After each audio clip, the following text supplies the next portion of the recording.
Olá, meus queridos, estamos aqui mais uma vez, quinto episódio, não é?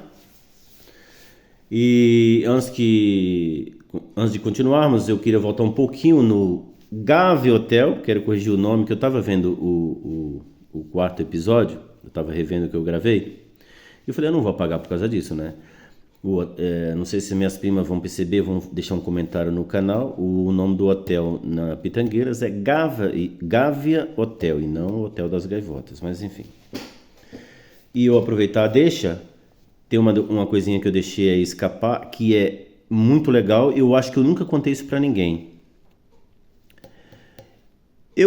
Uma das pessoas que eu servia na lanchonete, e ele tomava sempre uma cervejinha pequena, e nunca vi uma pessoa fumar daquele jeito, um senhor Clemente.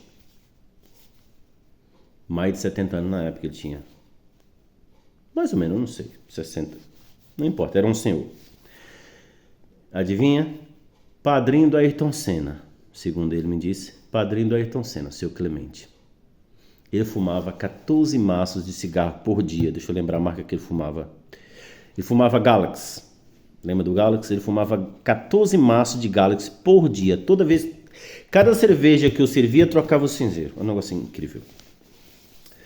Bom, conheci lá o senhor Clemente, padrinho da Ayrton Senna. Bom, voltamos para o Penhasco das Gaivotas, onde eu disse que eu ia levar a música já no final do curso de inglês, que eu ia parar, que ali eu já pretendia dar aula.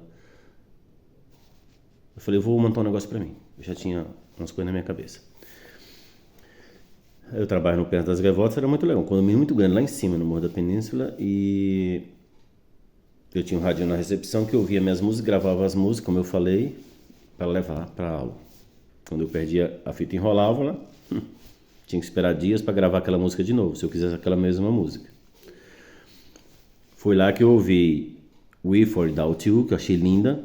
Nós estamos aí nos anos 90, né? Mas a música foi lançada em 88. Bom, essa eu tinha levado para corrigir algumas vezes anteriormente. Cheguei lá, o César falou, que música? Ah, e outra coisa, rapidinho. Por motivo de doença, eu acho, não me lembro bem, o Renato se afastou um tempo e eu fiquei só com o César, que era o dono. E o César só tinha um grupo de alunos, tinha 4 pessoas. Ele fazia outras coisas, ele mexia com o negócio de cinema, então ele tinha só um grupo. E ele falou, Wilson, eu vou levar você para um grupo que eu tenho, o único grupo avançado que eu tenho, eu vou colocar você, tem capacidade de acompanhar. Tá bem? Me levou para esse grupo, eu lembro um dos nomes, a Paula era uma psicóloga, aí tinha um locutor de uma rádio de Santos e tinha mais 2 pessoas. Segundo ele, avançado. Bom, tempo passa, eles tinham mais de 5 anos de inglês, eu não tinha nem um ano, eu tinha um ano aí, porque eu não sei exato se eu comecei em 91 e fui até 92, ou fui em 92, fui até 93, eu fiquei um ano e pouco, quase 2 anos. E aí, chegou o um momento que eles percebiam que tudo que o César perguntava e eles não respondiam, o César olhava para mim e eu respondia, tudo em inglês. Chegou um tempo, eles perguntaram para o César, ô César, quanto tempo ele faz inglês? O César falou, bem menos tempo que vocês, mas isso aí é um caso à parte, depois eu explico. E ele falou assim, vamos explicar isso, porque toda vez que ele vem aqui, ele traz uma música. E eu incentivei o César a ensinar inglês com música. O César passou a usar com esse grupo as aulas de música. Aí o César falou, que música você trouxe hoje? Eu falei, eu trouxe How Can I Go On?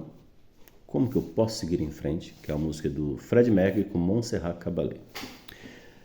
Para você que não sabe, soprano é a voz aguda feminina. Os cantores líricos tem os tenores e tem o soprano. O soprano é a mulher, é a voz mais aguda que tem. Soprano. O que acontece? Meus alunos sabem essa música e conhecem muito bem, que eu já dei aula com ela. Mas quem não sabe, se ouvir a parte da Montserrat Caballé, você vai falar que aquilo não é inglês. Vai dizer que é qualquer outra coisa que menos inglês. Ainda não tínhamos internet. Eu acho que o César já tinha. Poucas pessoas tinham internet. Vamos chegar na internet em 97. Aí o que acontece?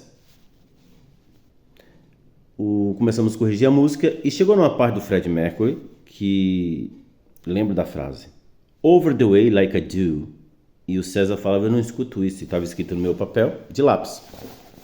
Você escuta isso? Mas eu não escuto. Passava e as pessoas, os outros colegas da sala de aula falaram, eu não entendo nada que ele está dizendo aí. As pessoas não treinavam o ouvido. Eu ouvia música demais, eu ouvia muita música, eu só ouvia música. No rádio, no trabalho. Continuamos, o César falou, eu tenho encarte, que lembra que todo mundo nos LPs tinha um encarte com as letras. Já a gente corrige. Aí eu falei, não, calma que ainda tem a outra parte. Ele terminou a parte de Freddie Mercury e ele queria parar. Eu falei, não, César, a música não acabou. Ele falou assim, não vai me dizer que você tirou a parte da Montserrat Caballé, porque aí eu vou dizer que você é maluco. Eu falei, por quê? Ele falou, isso não é inglês, meu amigo. Quer dizer, ela canta em inglês, mas é impossível de entender o que ela canta. É soprano, cara. Eu falei, mas eu tirei. Ele falou, não, você tá brincando comigo, né? Ele pegou a folha, tocou a música. E a Montserrat Caballé começa a cantar assim. Sometimes I start to tremble in the dark. I cannot see when people frighten me. Às vezes eu começo a tremer no escuro e não vejo quando as pessoas me assustam. César falou, não é isso que tá aqui. E ele foi lá e pegou o encarte do LP. Ficou com ele na mão. E ele também tinha, sabe aqueles como é que chama? Um aparelhinho, um cassete com as teclazinhas comprido. Ele usava aquilo para dar aula. Era muito prático. Com fita também. Eu lembro que ele já tinha CD, mas nesse caso aí foi fita. Eu ainda não tinha acesso a CD. Para aprender o inglês, não. Só depois que eu comecei a dar aula lá de 98 para frente. Ele falou, eu vou dar pausa, frase por frase, você vai repetir para mim em inglês o que ela está dizendo. Aí a moça cantando daquele dela, lá, lá, lá, lá. Eu falei, sometimes I start to tremble in the dark. Tá certo. Continua. I cannot see when people frighten me. Resumindo, eu errei uma palavra. Não lembro qual foi a palavra que eu errei agora. Ele falou assim, não. Agora, meu amigo, não dá. De onde você veio? Eu falei, vim da Bahia. E os 3 colegas boquiabertos. Falaram, não. Eu não entendi o que o Freddie Mercury está cantando, eu faço inglês há mais de 5 anos, você entendeu Montserrat Caballé? Você não é desse planeta, cara. Falei, cara, eu aprendo de ouvido. Eu aprendo ouvindo. Eu escrevo palavra que eu não sei o significado, mas eu escrevo. Resumindo, parei o curso, foi maravilhoso as minhas loucuras. Parei o curso, continuei trabalhando no Penhasco das Gaivotas, nós já estamos falando aí de 95 para 96. O ano exato também não precisa ser preciso, né? Mas era aí, 95 para 96. Continuei trabalhando e me preparando, lendo livros. Por falar em livros, outra correção, correção não, é só mais acrescentar algo que a Zumira falou comigo ontem, quando eu fiz aquela prova lá no Colégio Vicente de Carvalho, e é verdade, eu deixei passar isso, e não porque eu esqueci, mas é tanta coisa que, como eu falo, eu não estou ensaiando, não estou gravando um livro, então vai fluindo, né? Depois a gente volta e vê o que ficou para trás. Ela me dava livros, e ela disse que eu fui bem na prova exatamente por isso. Ela me dava livros para eu ler, só que ela falou, você é autodidata, você lia sozinho. Eu só dei os livros, não fiz mais nada. Você preenchia. Eu nem tenho lembrança dela me corrigindo, não sei. Eu sei que é o que ela falou. Só lia sozinho e depois fiz a prova. Então eu queria fazer acrescentar essa coisinha que ficou para trás sobre os livros que a Zumira me emprestava de gramática.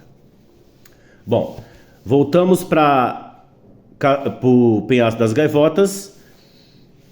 Continuei trabalhando e me preparando porque eu queria ter o meu negócio próprio, né? Então, A partir daí, no próximo capítulo, nós vamos falar que eu pedi as contas no prédio para Rose, que era a mina da administração, que virou minha amiga e minha fã. Ela não queria que eu saísse do prédio. Era um dos melhores funcionários lá. Nunca faltei um dia. Só faltei no dia que casei, que eu casei em 95. E ela falou, não, isso não vai embora. Mas eu pedi as contas e ela me pagou tudo, como se tivesse me mandado embora. Então encerramos aqui. E no capítulo 6, nós vamos falar que eu saí do Penhasco das Gaivotas para dar aula em domicílio. E como começou a minha primeira aluna. Tá bem? Grande abraço, fica com Deus. Muito obrigado mais uma vez e até o próximo episódio dessa história. Obrigado.